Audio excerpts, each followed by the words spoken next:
יש דבק על המכשיר עצמו.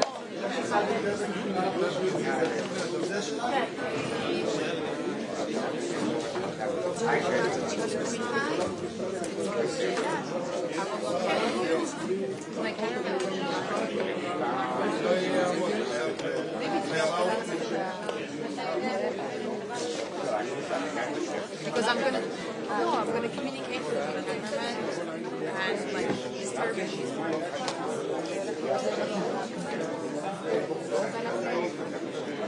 It's not better here.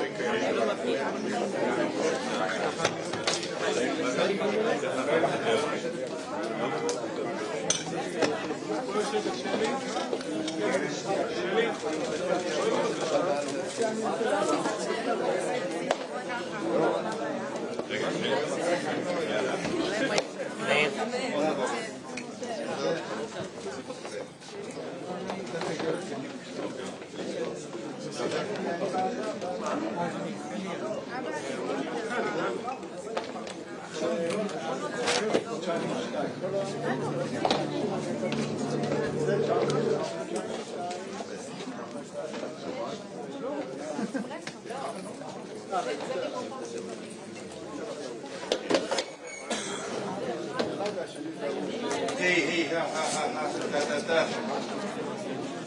Check.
אבל אחר כך אם תרצה לזוז, תוכל לזוז משם. לאן אתה יכול? לאן אתה צריך לזוז? תהיה יותר נייד. אז אל תעשה צרות.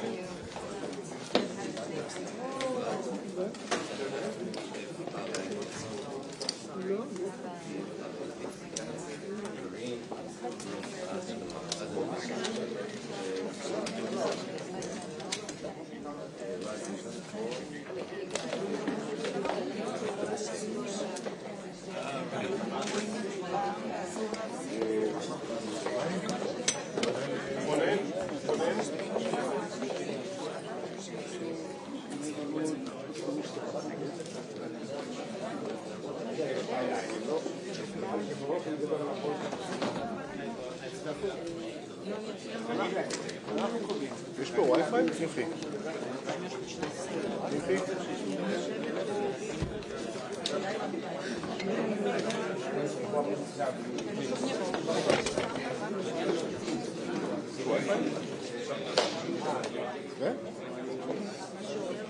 תבין משהו.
יש קופסה?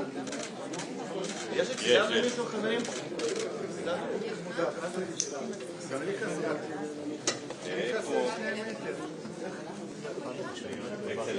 כן, גם לי. לא, ככה לא יהיה בכלל.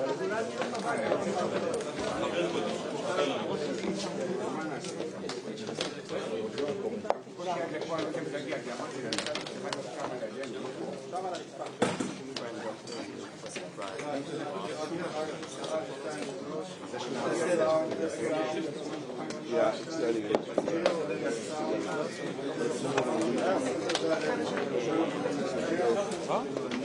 audio?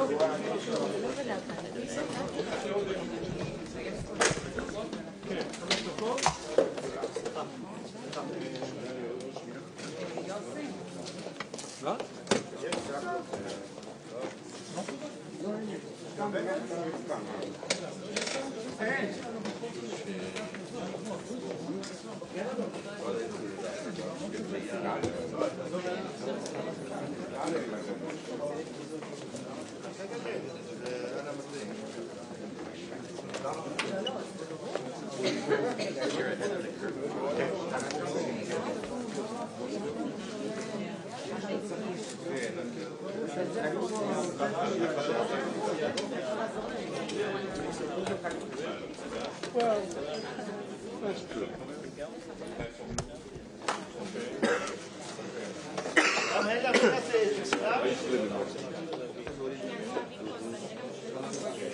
I was North American college in the 1980s before I got thrown out. Someone took me back to the and I haven't been back since. I was there before the pandemic actually. But I'm not the voice of an anthem anymore. And who are you with? Well, not here, I'm based in... I'm the opinion editor in Panelist.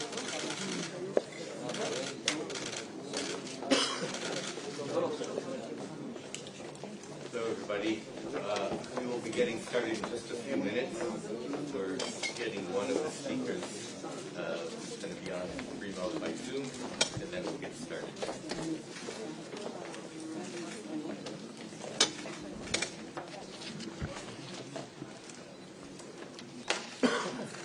Yeah.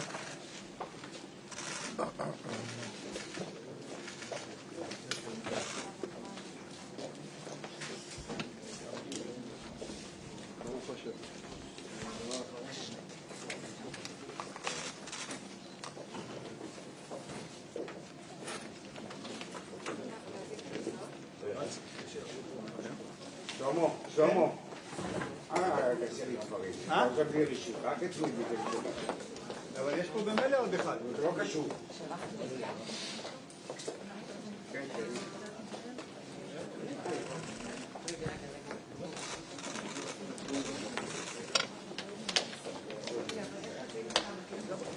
חבר'ה, תנו פה עוד אחרת, תנו לנו לעבור.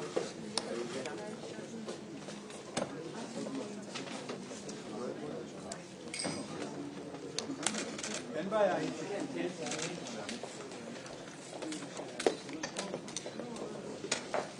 למה זה שאלה בשפה? אני אשים אותה. כן, כן, לא, עדיין לא יכול להיות. כן.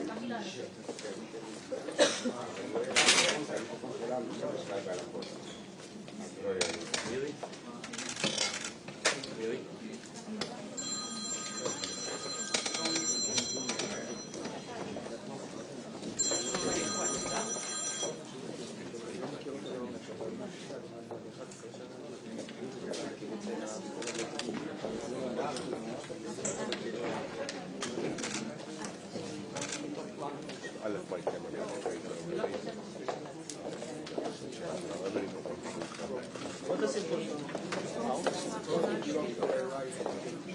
When I go to the Zoom, you're in my frame when I go to the Zoom. Thank you very much. Now it's okay? Now it's okay. Thank you.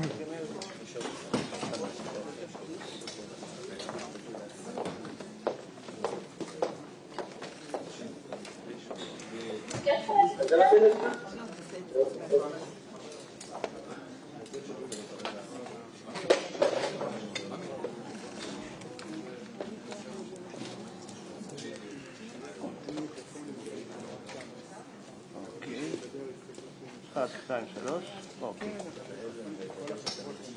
רגע,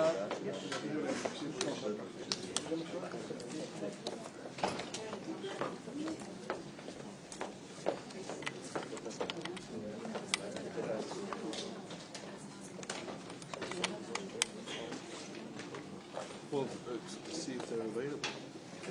Yeah?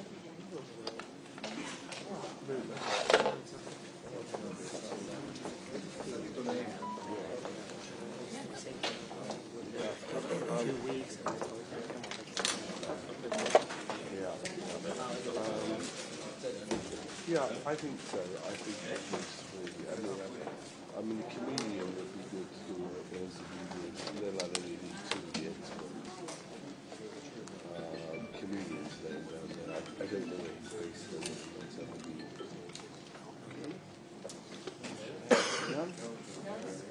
I'd love to get to the actress. I think she's not the house. And I have to see the thing.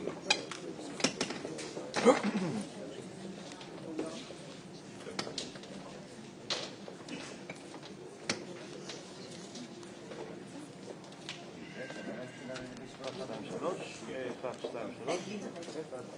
מאיר, הנה.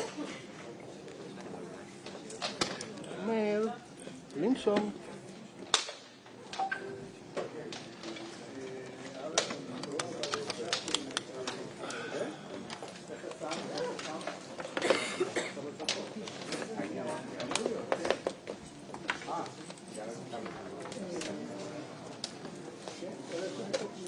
שלוש, שעת בערך.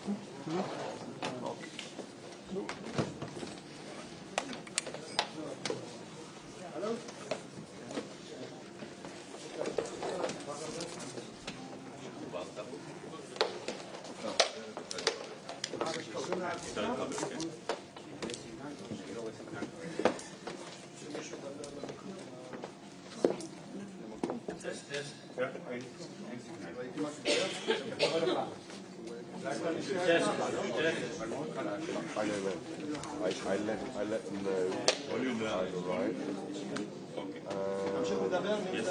Yeah. He wanted me there.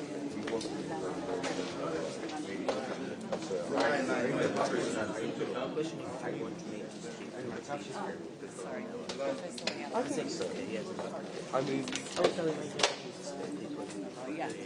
mention that I've been in contact with this guy, but I don't think it ever hurts.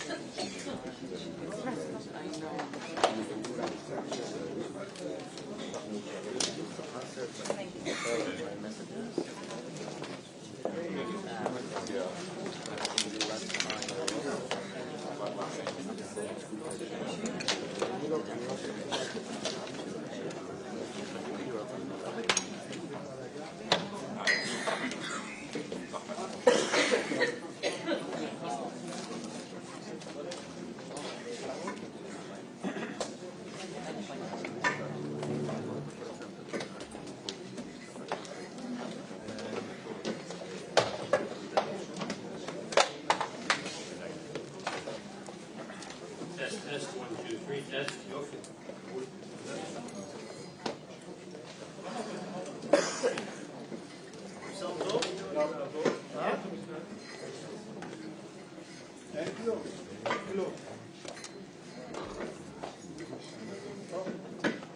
מישהו יכול לדבר?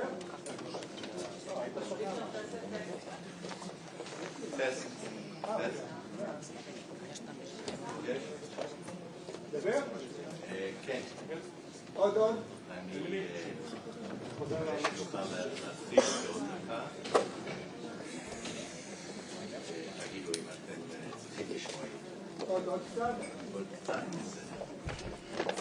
כן?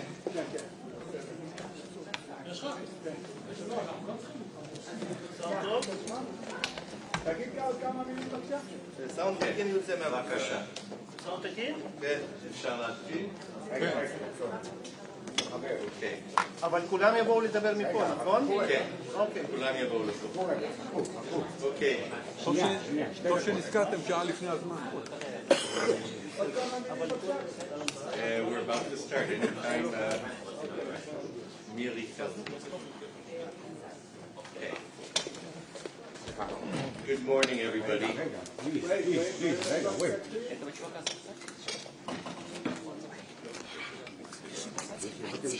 Okay? Good morning, everybody. Thank you for coming here this morning. The Hostages and Missing Families Forum, as you know, has gathered the press together since the beginning of this crisis in order to bring important information and developments relating to the hostages, which obviously is a fundamental part of the crisis in which we are currently involved, and also a fundamental part of any resolution that we hope to get to in the crisis. We have a large panel today of, and several things to bring to you. Three family members of hostages are here and will be speaking first after a short video. We have here today Ela Ben-Ami from Kibbutz Be'eri. Her father Ohad and mother Raz are hostages. We have Adva Adal from Nir Oz, whose cousin Tamar Adal and grandmother Tamir and grandmother Yafa Adal are also hostages. And we have Yoni Asher, whose wife Doron, two daughters, Raz, 4 years old, and Aviv, 2 years old, and his mother-in-law, Efrat, are all hostages. Yoni and Adval are from Nir-Oz. In addition, we have a very distinguished panel of jurists, and today's session will focus on the legal side, on international law aspects of the hostages crisis, including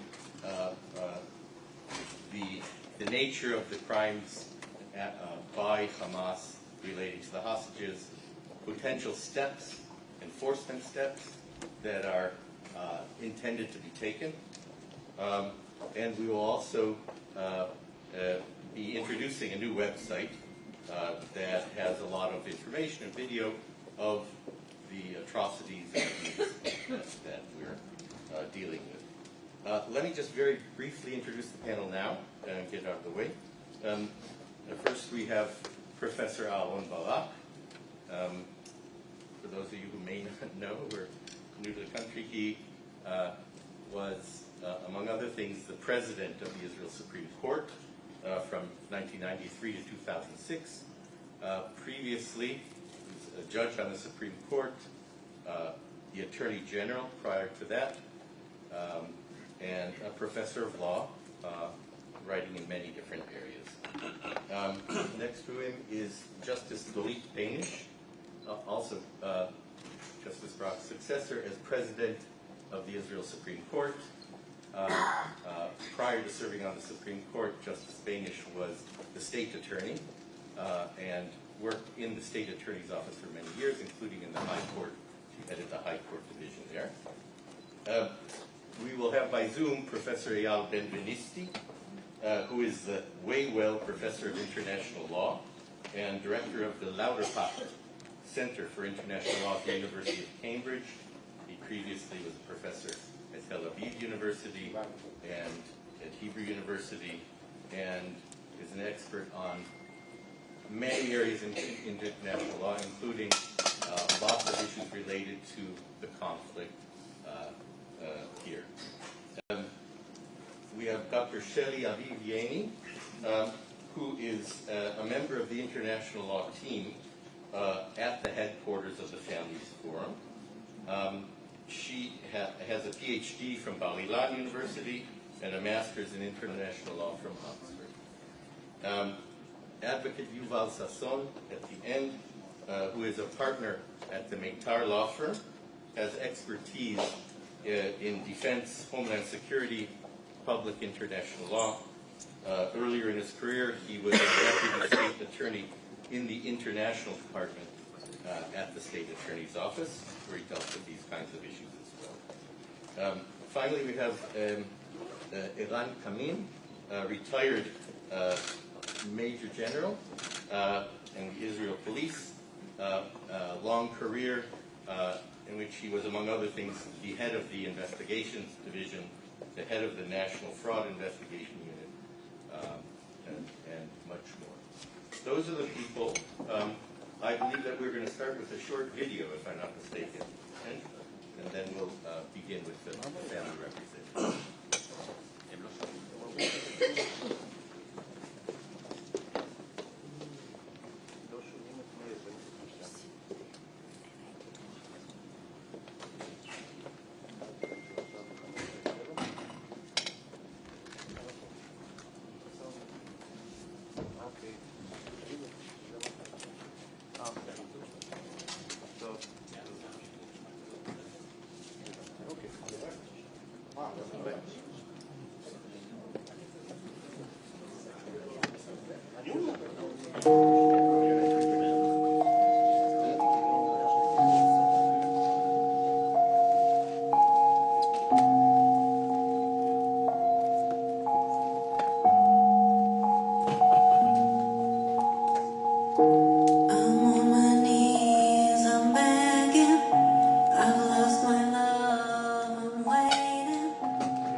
continue now with the family members of several of the hostages, starting with Yoni Ashil. Hello.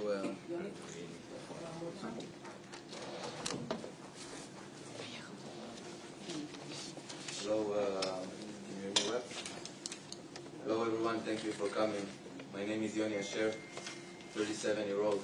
I'm the husband of Doron and the father of Raz and Aviv, which are 4 and 2, soon 5 and 3, which currently held captive in Gaza. I will just correct, we are not residents of Niroz. We live in the center of Israel. My mother-in-law is the residence of Niroz. They were visiting her without me, October 7th. And at first she was defined as a hostage, but a few later on we announced, fortunately, that she got killed. In Israel, we have a Memorial Day for the Holocaust. 7th of October was one concentrated day of Holocaust. This was our enemy's goal. That was their dream. Even for just one day, to make a Holocaust for the Jews. Since October 7th, like I told you, my wife, Doron, my 2 daughters, Raz and Aviv, were visiting their grandmother, Frat. Later on, a few days later, we got announced she was killed. During the abduction, she got killed in front of their eyes. They were abducted, who went through and witnessed to a massacre, horrific sights.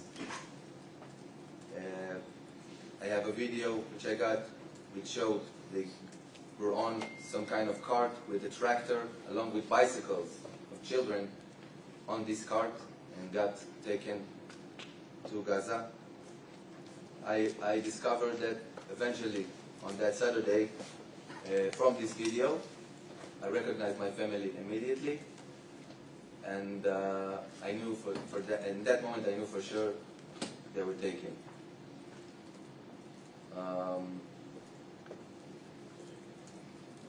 I don't know what is their health position right now, and as I told you, what they seen during the abduction makes me think about if and when I get my family back, what kind of family will I get? Will I get the same 2 happy girls, little 2 balls of energy that have the happiness of life? Will I get a happy wife? What kind of family will I get? And I call it a rich man's problem right now, because I don't know, after 1 month that I haven't seen them, I don't know to describe to you if and when they will come back to me. I am very concerned about their mental position. Those are babies. You can tell now what they have been through. My mother-in-law died in my wife's arms while she is kidnapping along with her daughters. You need to understand the meaning of this kind of situation. I understand that this forum has an aspect of an international law, not my specialty, but like I told you, I hope for every one of the hostages that I'm sure that also are in severe mental, not only health position, severe mental position. What kind of family members will they get back? In God's help when they will. And I wanted to say that I wish that all of the hostages would return, and thank you for coming here today listening to me.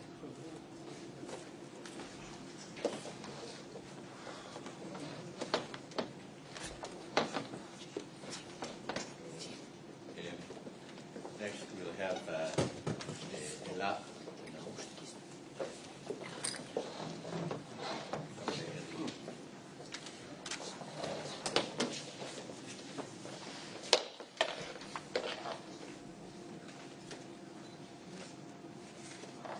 Hello, my name is Ella Ben-Ami. I was born and raised in Kibbutz Be'eri. I am standing under difficult and horrifying circumstances.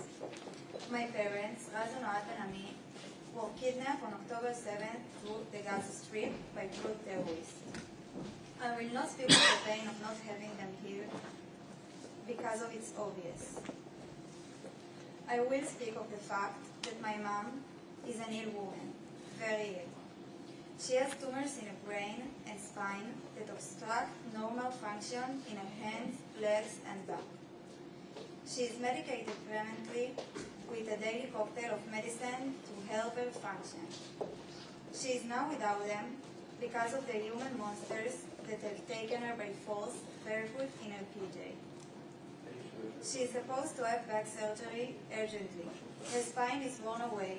She cannot bend over and definitely not sit cuffed on the floor. She received an infusion once a month and had missed one already, putting her life in critical danger. I don't know if she will survive. All the things I have listed are denied of her because of Hamas terrorists, along with a pile of war crimes committed in Kibbutz Be'eri where I live.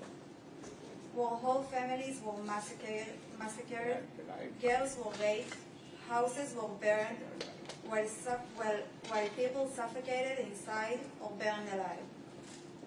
I am standing here today to say explicitly the war crimes are violation of basic human rights. Holding civilians without medical care and basic needs is a blunt violation of human rights. Breaking into our armed civilian houses with no ability of self-defense is a violation of human rights. And I, after a month without my parents, wait to have them back. I know I will have to sit with them in the hospital for a few months. It's absurd that people talking about humanitarian rights that we don't know anything about our loved ones, and Hamas is refusing to provide evidence of my parents and all the hostages, even not a sign of life. I want to ask your help with pressuring and pushing the release in front of Hamas men that are unwilling to let us see our loved ones again as soon as possible. Thank you.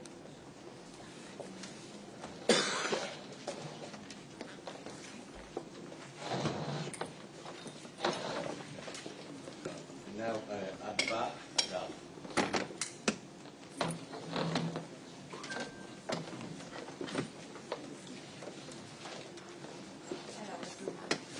My name is Atada, and I'm the cousin of Nada. He's the father of 2 young children.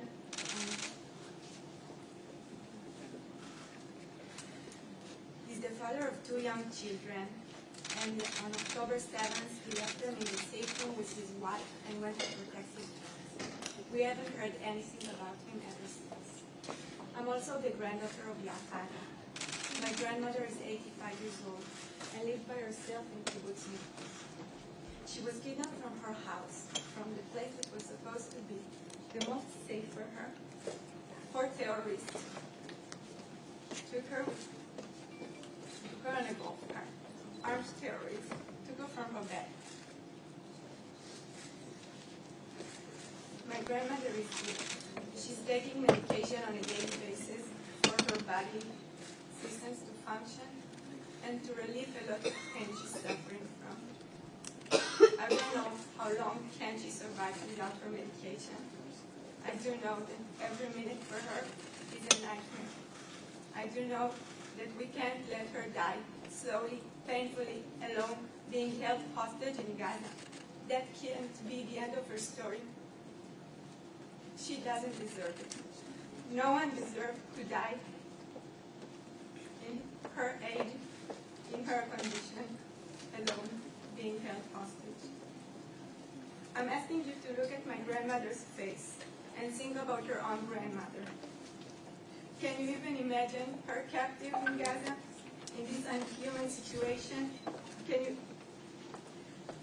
please understand that the clock is ticking? My grandmother has no time.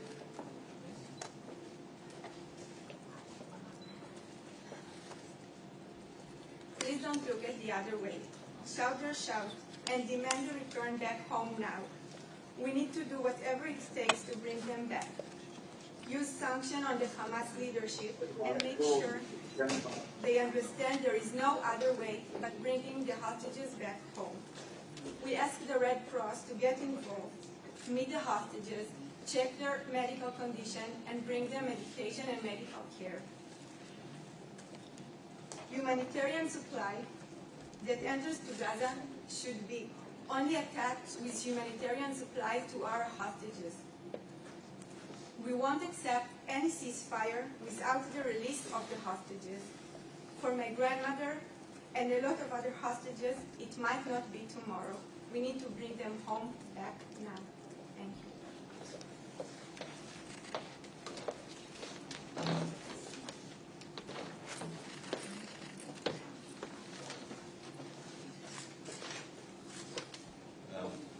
Next, we'll ask Professor Justice Aharon Barak to come to the podium and offer his observation.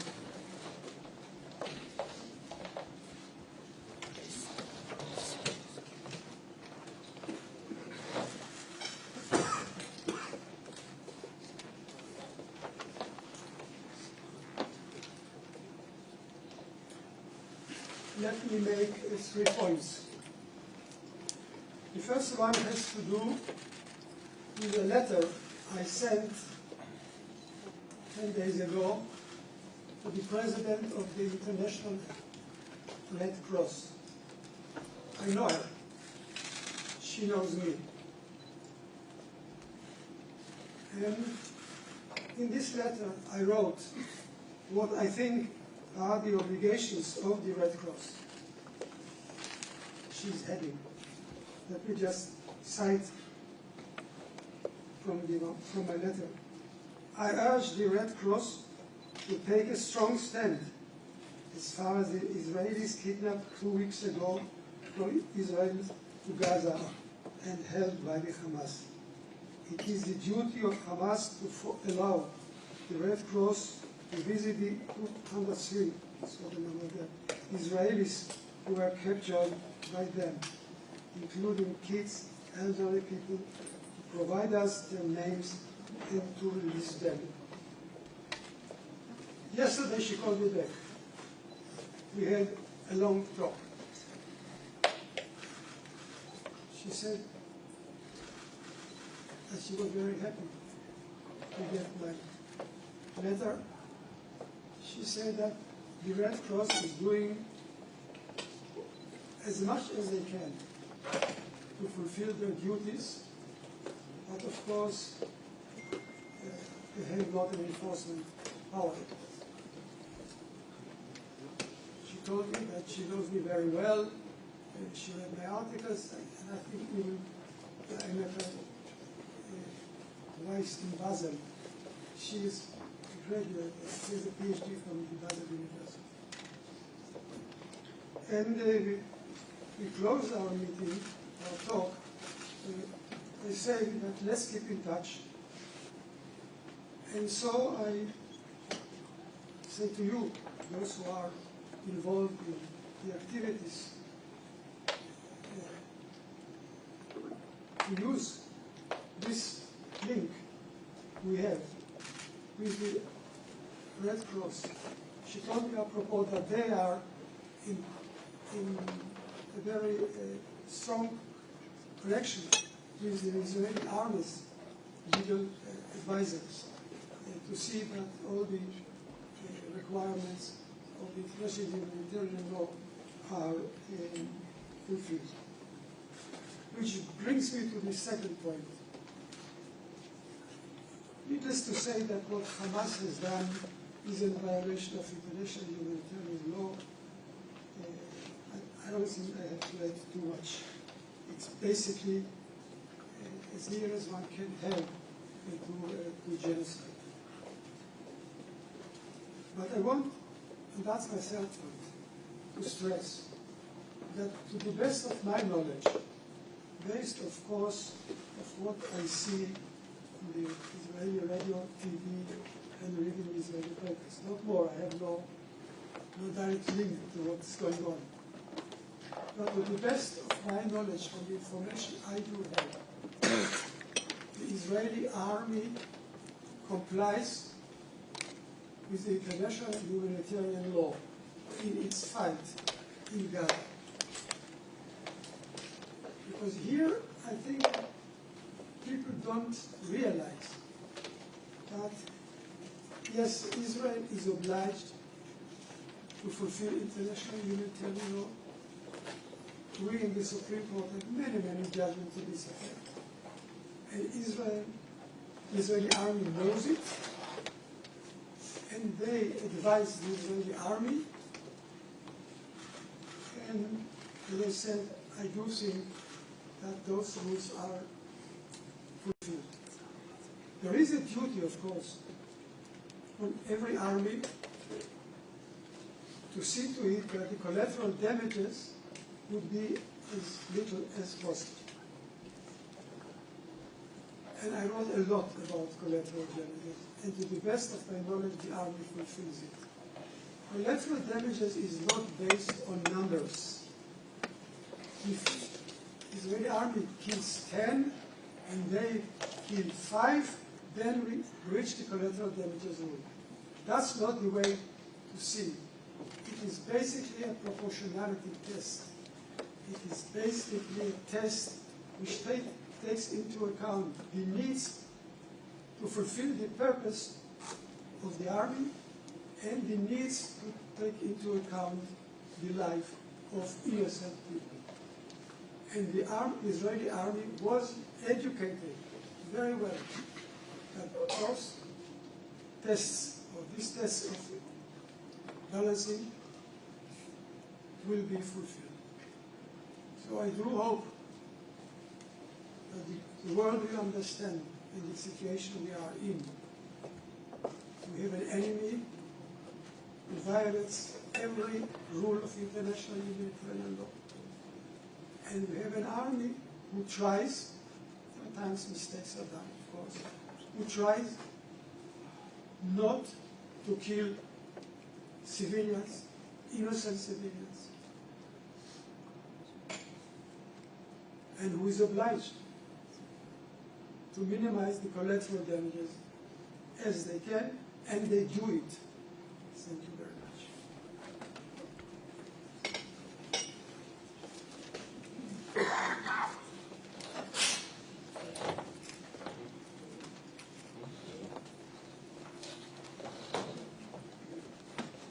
Thank you, Justice Barak. Now we'll go to Zoom, where we have waiting Professor Eyal Ben-Venisti. Eyal, bevakasha.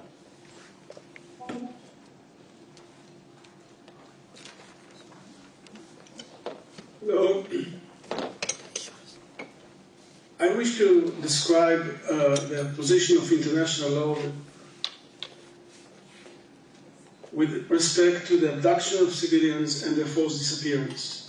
I will talk about the definition of crimes and about responsibility of states and other actors. First, about war crimes and crimes against humanity perpetrated against the hostages. Article 7 of the Statute of the International Criminal Court provides a list of crimes against humanity. Beyond crimes such as murdering, torturing, and raping civilians, here are the specific crimes related to the taking of and holding of hostages perpetrated systematically against the civilian population in the vicinity of the border with Gaza on and since the 7th of October. First, imprisonment or other severe deprivations of physical liberty in violation of fundamental rules of international law. Then, enforced disappearance of persons. Enforced disappearance is defined as the arrest, detention, or abduction of persons by or with the authorization, support, or acquiescence of a state or a political organization, followed by a refusal to acknowledge the deprivation of freedom or to give information on the fate or whereabouts of those persons with the intention of removing them from the protection of the law for a prolonged period of time. Then, persecution, which means the intentional and severe deprivation of fundamental rights contrary to international law by reason of the identity of the group or collectivity. Then, transfer of population without grounds permitted under international law.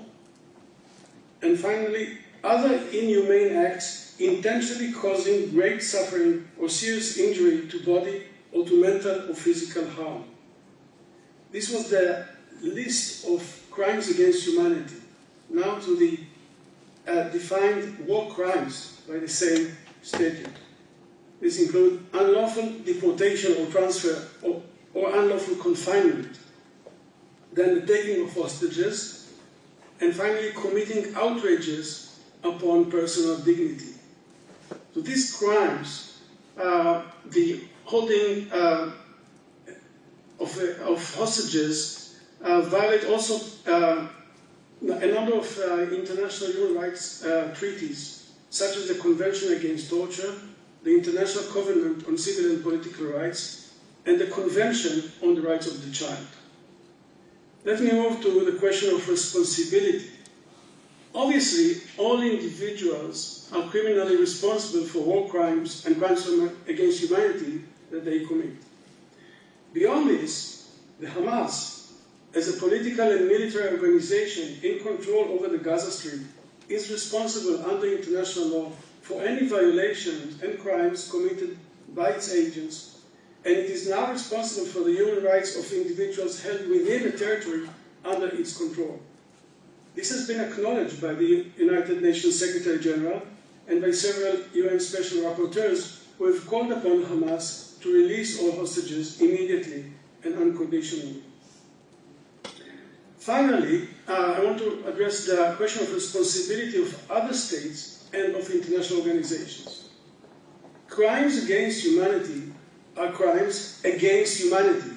It is humanity, each and every one of us, who is a victim, because the very idea of human dignity is violated by such crimes, and it is continued to be dishonored as we speak.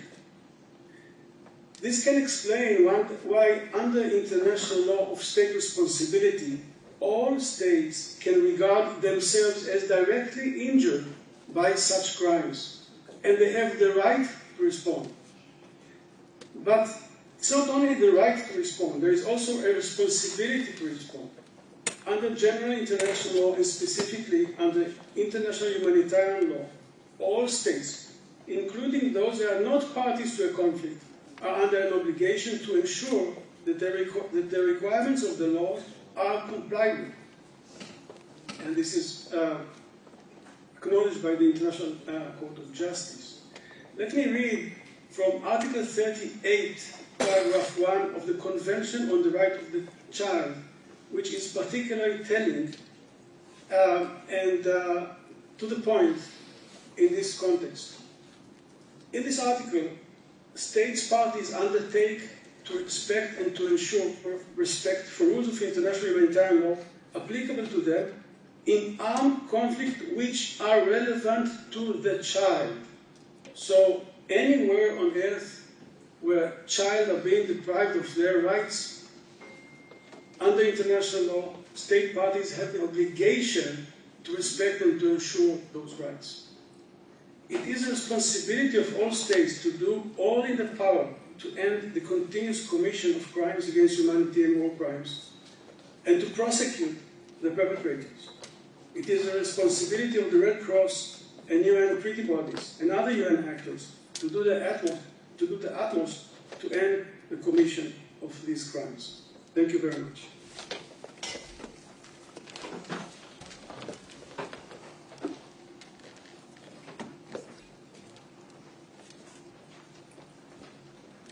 you, Eyal. Our next speaker will be Justice Dalit Bainey.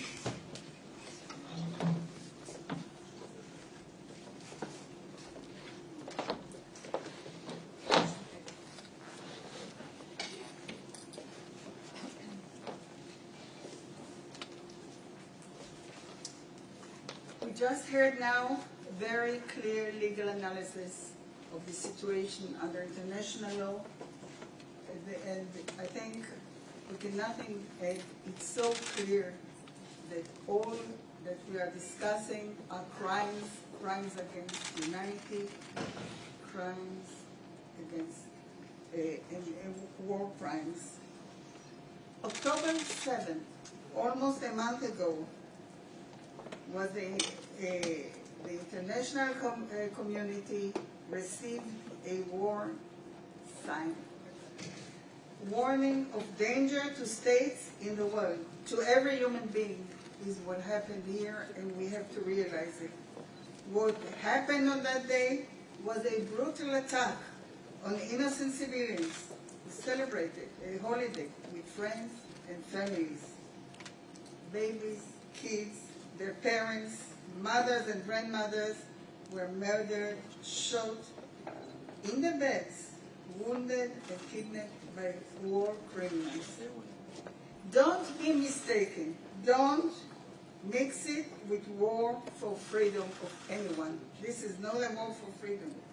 This was a cruel massacre, monstrous, perpetrating war crimes, crimes against humanity, genocide, universal crimes.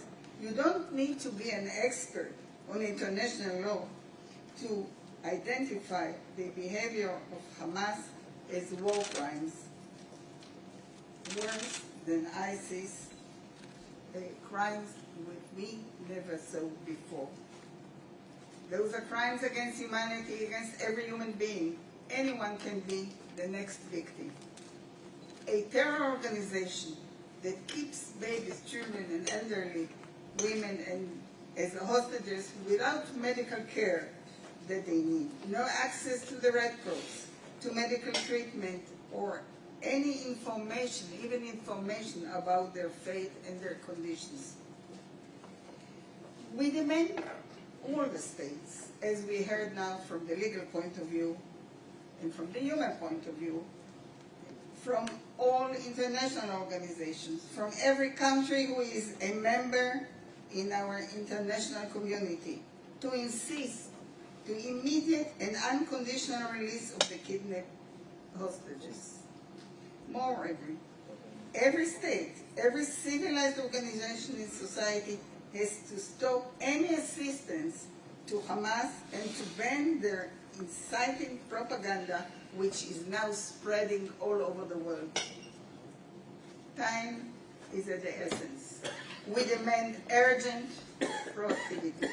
It's a matter of life and death to save and release them as quick as possible, and the Hamas has no right to put conditions for their release.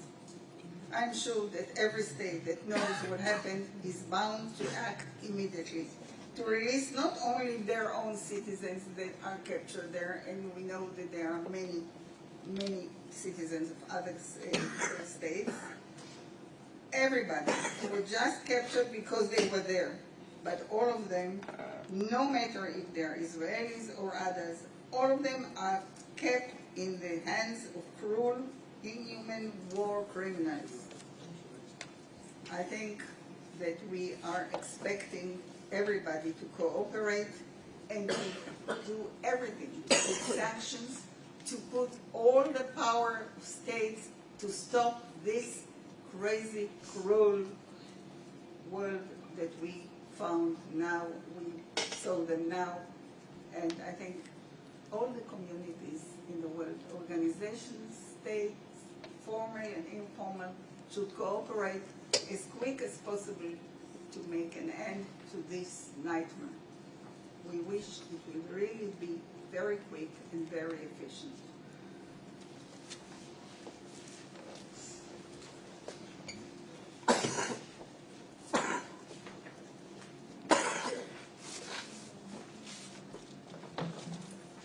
Thank you,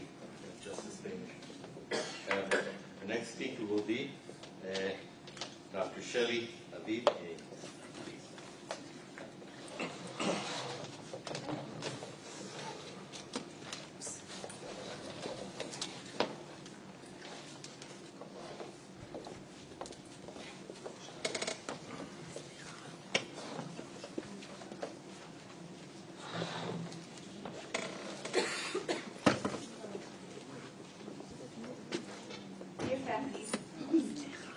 Families, honorable justices, and esteemed colleagues here with me.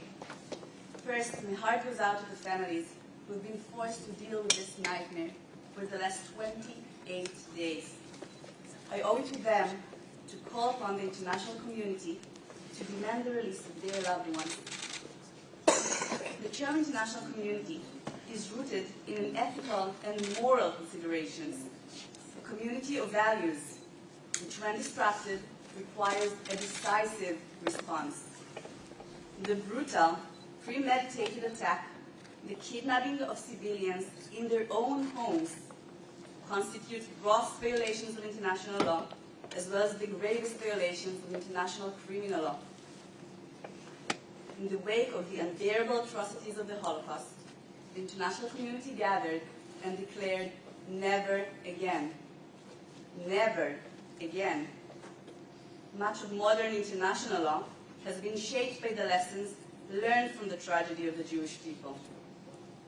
Regrettably, we now find ourselves facing another instance of widespread and systematic targeting of Jewish people as such, including women, children, and the elderly. This is a ruthless and a horrifying attack by terrorists who deliberately aim at civilian population. The Hostages and Missing Persons Families Forum has consistently and assertively engaged with the international community, demanding proactive action to ensure the immediate and unconditional release of all hostages held in Gaza by Hamas. In response to our call, over 300 distinguished international legal experts have endorsed the assertion that Hamas actions amount to war crimes, crimes against humanity, and most probably genocide. More than 700 experts have supported our plea for the immediate release of kidnapped children and infants. Over 30 children under the age of 18 are kept by Hamas as hostages, including 5 infants under the age of 3. 5 children under the age of 3 are hostages of Hamas. Let this sink in. Do you have children? Can you even imagine? We have submitted multiple requests on behalf of the families to various United Nations entities, including the Secretary General, the High Commissioner of Human Rights, and the President of the Human Rights Council, as well as the President of the International Committee of the Red Cross, UNICEF, and Amnesty International. We approached UN mandate holders, such as the Working Group on Enforced and Involuntary Disappearances, the Special Rapporteur on the Rights of Persons with Disabilities. There are persons with life-threatening conditions held by Hamas in Gaza, such as breast cancer, heart failure, brain tumors, and life-threatening injuries. They need to be treated now, immediately. We requested all mandate holders to exercise their mandate to demand the immediate release of the hostages. We contacted NGOs, civil society organizations, and people of influence to demonstrate solidarity and to act for the release of the hostages. We've also approached individual states, asking them to take all possible measures to resolve the situation immediately. Our efforts have encountered tremendous support from the Israeli academia, which is all-heartedly dedicated to secure the release of the hostages, especially the legal clinics. We do hope that the global academia will follow suit. We call upon the international community to take a clear and unwavering stance to act decisively to release all hostages. We need your help. The families, the captives, need your help. If the term international community is to have a real significance, then never again must truly mean never again.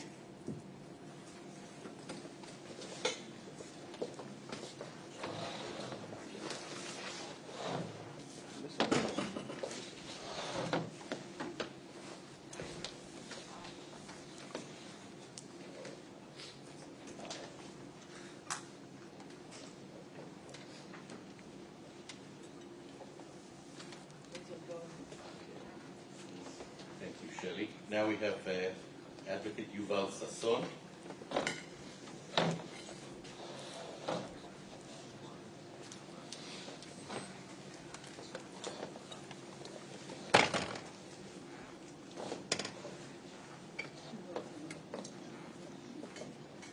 Thank you. Releasing the hostages is not just a matter of fighting and diplomacy. Everyone should ask himself, what can I do to further the cause? Everyone should ask himself this question every and single morning. When the world said never again, it has created an opportunity not only to prevent and punish in years to come, also to effectively fight genocide, crimes against humanity, and war crimes. We are used to the wheels of justice turning slow. There is no time, and the wheels of justice must turn swiftly. We urge the world to take any possible action to further the pressure on Hamas to release them now.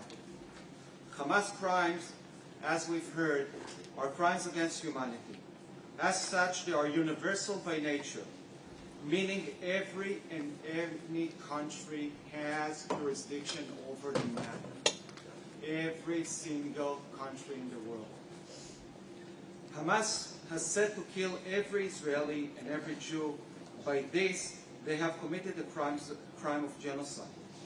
But the crimes were not just taken against Israelis.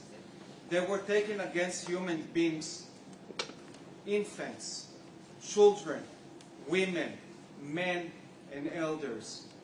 Among those abducted, there are Americans, German, French, Argentinian, Russian, British, Dutch, Chinese, Polish, Tanzanian, Colombian, South African, Serbian, Spanish, Chilean, Austrian, Danish, Swiss, Austrian, Canadian, Mexican, Romanian, Portuguese, Thai, all citizens of the world who are just dancing, loving, hugging, sleeping, dreaming, working, when help came upon them and the devil abducted them and committed other heinous crimes to them. The legal system has teeth. If these teeth will not bite now, then when?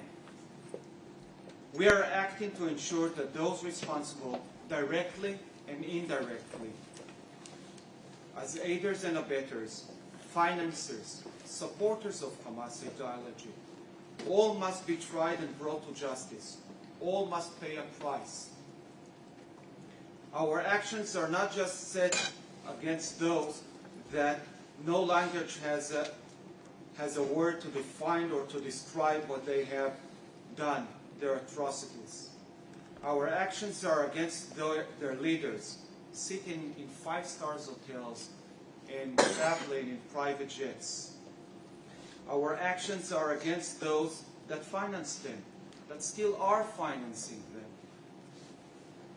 Those that willfully turned a blind eye, those that supported them, those that are supporting them now, in any way or manner. All of the above cannot continue with their daily business right now. Pressure must be put on all of them immediately to have them act to release the kidnapped now. The world has to act. Western society must act. Any nation adhering to the rule of law must act. The international legal community must act. International organizations must act. This needs to be done yesterday in order to help bring them home, those held by the Hamas, and then tomorrow to help bring justice. Being idle is not an option. There is a list of actions of immediate effect, a list of actions that any of the states that I mentioned before, and so many other states, must take now. International arrest warrants must be taken out. Extradition requests, freezing of assets, sanctions, declarations of Hamas aiders and abettors as terrorist organizations and terrorist supporters. They cannot continue with their daily business. Once we put pressure not only on the ones that are holding the hostages, once we put the pressure on anyone supporting them, anyone aiding them, anyone abetting for this, then they will in turn put pressure on the people holding the kidnapped in order to release them. This is the action that must be taken now, not in years to come. The tools are out there. Those sitting in hotels, those traveling with jets, those paying all of them, must stop doing it now. We ask the world to take a stand, because it is our kids and your kids, our babies and your babies, our mothers and your mothers, our sisters and your sisters. And because if you don't act now, tomorrow it will happen to you. We plan to work together to swiftly build an international League of Justice and help bring them home now.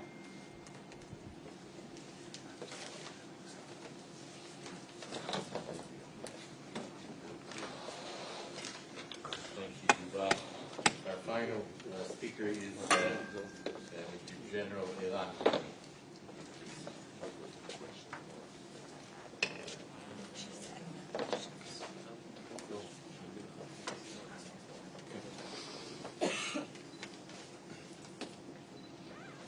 Dear families, my hearts go to you.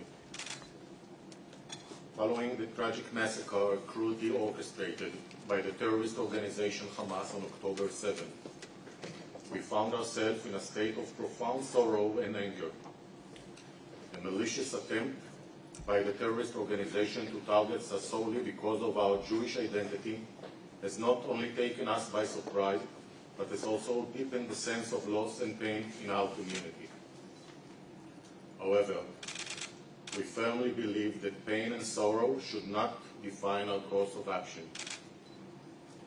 In response, my friends and I, and when I say my friends, experts in law enforcement, content data, software specialists, all joined together in order to establish this kind of site dedicated to Hamas crime against humanity. In response, my friend and I have made a deliberate choice to channel our anguish and outrage towards collection of primary evidence documenting the horrors that transpired. This body of evidence will serve as foundational support for the grave accusation against the terrorist organization Hamas, which encompass crime of genocide, war crime, and crime against humanity.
this trailer was created by Uri Shinar, my friend and other friends of his, and is the trailer for the site we established.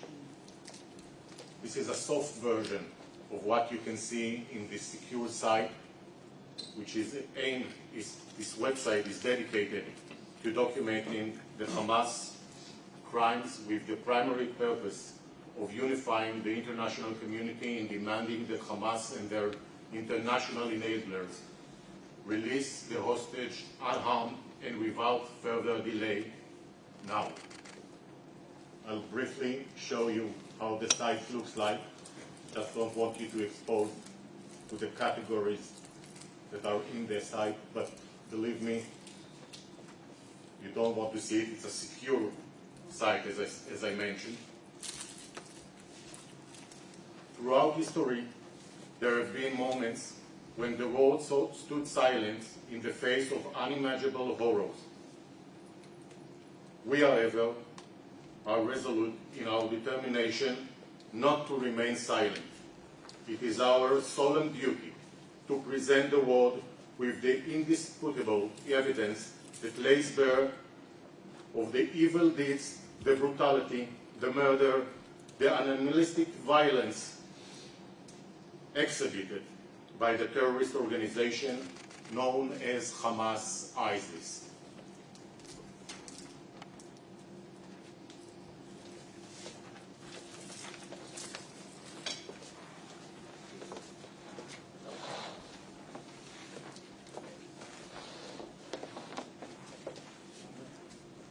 We've now concluded the presentations by our speakers. Thank you very much to all of you and to the members of the panel who shared their thoughts. We're going to conclude now with singing the Israel national anthem, Hatikvah.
Huh?